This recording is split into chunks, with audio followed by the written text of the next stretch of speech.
Hello friends, good morning, শুভ সকাল সবাইকে। শর্মিষ্ঠা ব্লগে তোমাদের সবাইকে স্বাগত। সবাই কেমন আছো? আমি খুব ভালো আছি। আবার চলে এলাম একটা নতুন রেসিপি তোমাদের সঙ্গে শেয়ার করতে। আজকে আমি বানাবো চিকেন পকোড়া। চিকেন পকোড়া বানানোর জন্য এখানে কী কী উপকরণ লাগছে চলো দেখে নিই। এখানে আমি প্রায় 750 গ্রাম চিকেন নিয়েছি, আর চিকেনটাকে খুব ছোট ছোট করেই দোকান থেকে কাটিয়ে নিয়ে এসেছি। আর লাগছে কর্নফ্লাওয়ার, একটা ডিম, আর আদা রসুন পেস্ট, আর লাগছে এখানে গোলমরিচ।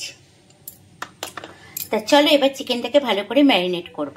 প্রথমে আর একটা লাগবে লেবুর রস, পাতি লেবুর রস। তাই এবার চিকেনটাকে ম্যারিনেট করে রাখবো। চলো, তো চিকেনটাকে ভালো করে ধুয়ে নিয়েছি।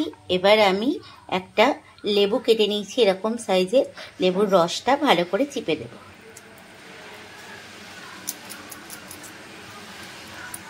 লেবুর রসটা ভালো করে চিপে দিয়েছি। এবার আমি এর মধ্যে টক দই দেব 1 চামচ মতো। তা 1 চামচ মতো এখানে টক দই দিলাম।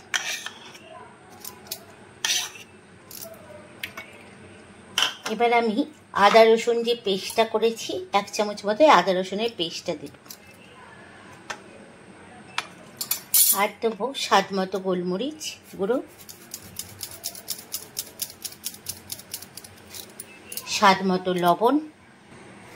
এখানে দিলাম আমি স্বাদ মতো লবণ। দেব কাশ্মীরি লাল লঙ্কার গুঁড়ো।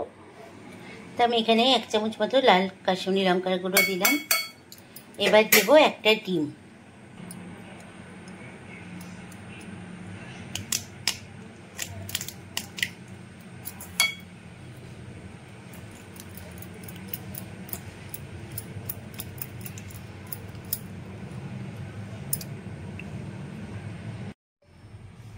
এবার সব শুদ্ধ একসঙ্গে ভালো করে আমি চিকেনের সঙ্গে মাখিয়ে নেব।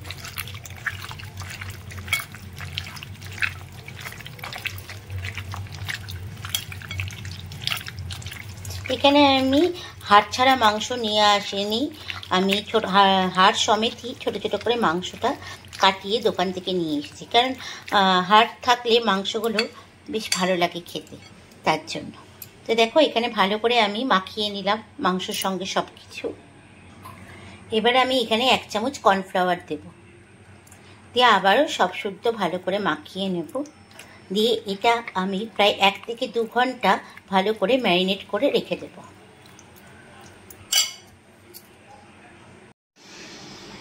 তো প্রথমেই বলেছিলাম চিকেনটা 2 ঘন্টা আগে ম্যারিনেট করে রাখা ছিল। এবার চিকেনটা চলো পকোড়া করব চিকেনটার। তার জন্য এবার বিস্কুটের গুঁড়ো লাগবে আমার। তো এখানে আমি বিস্কুটের গুঁড়োটা নিয়ে নিয়েছি একটা থালার মধ্যে। এবার এই চিকেনগুলো এখান থেকে বাটি থেকে আমি তুলে তুলে বিস্কুটের গুঁড়োর মধ্যে ভালো করে মাখিয়ে নেব।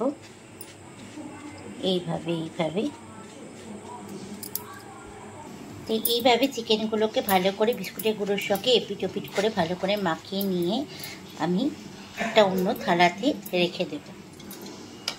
এইভাবে সবগুলো চিকেন একটা একটা করে ভালো করে মাখিয়ে নিই। চলো, তাই এইদিকে দেখো আমার চিকেনগুলো ভালো করে বিস্কুটের গুঁড়োর সঙ্গে মাখানো হয়ে গেছে। আর এইদিকে আমি গ্যাসে কড়াই বসিয়ে দেব। কড়াইয়ে তেল দিয়ে নিয়েছি। এই যে আমি কড়াইয়ে তেল দিয়ে নিয়েছি, আর এই চিকেন পকোড়াটা আমি সাদা তেলে ভাজবো। এখন তেলটা ভালো মতো গরম করে নিয়েছি, করে আমি একটু ফ্লেমটা লো করে দিয়েছি, কারণ এটা খুব লো ফ্লেমে ভাজতে হবে, নাহলে ভেতরটা কাঁচা থেকে যাবে।